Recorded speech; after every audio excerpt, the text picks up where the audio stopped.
Welcome to episode 3 of the Cinder Shire the video game devlog.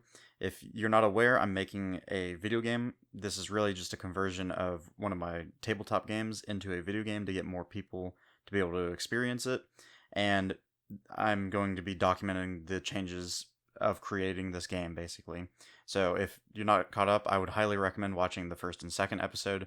Those sort of cover up the basics of what the game is and where the project is at the time. So the last thing I was doing was I was reworking a lot of the code to make it a lot more simple to debug and make the game work properly. So I've basically finished that from what I can see on all my testing.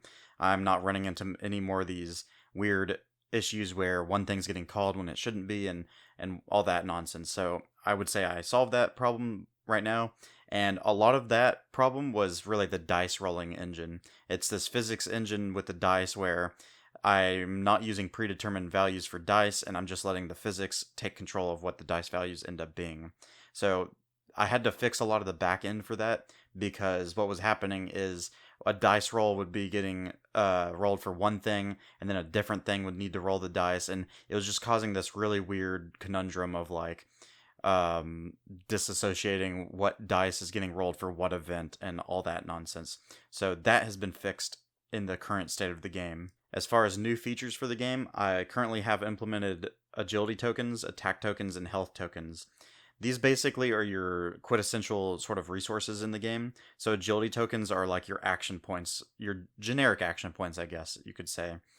They control your movement and expanding the dungeon and a few miscellaneous gear cards here and there.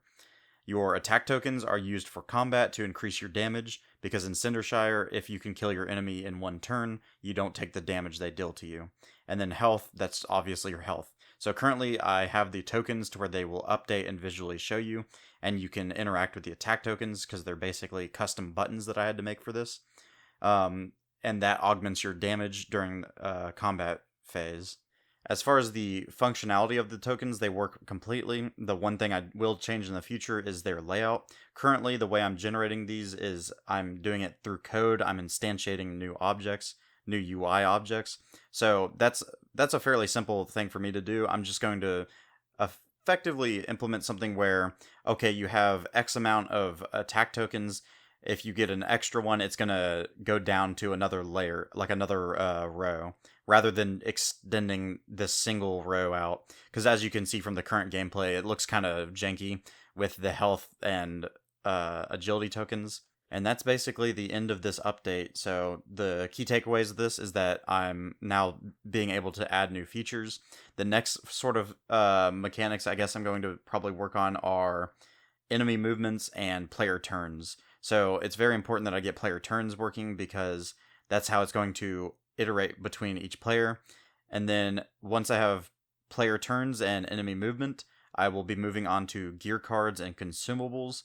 And then after that, I'm probably going to be working on the multiplayer aspect of it, like actually getting multiple people being able to control it. I feel like that's going to be a big hurdle because I'm doing this project not only to convert my tabletop into a video game, but also to teach myself how to use Unity and make video games.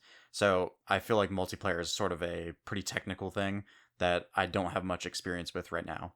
So thanks for watching, and if you want to keep up to date on all this news with Spinnet Games and or the conversion of this tabletop into a video game, feel free to subscribe and hit the like button, and I hope you have a good day.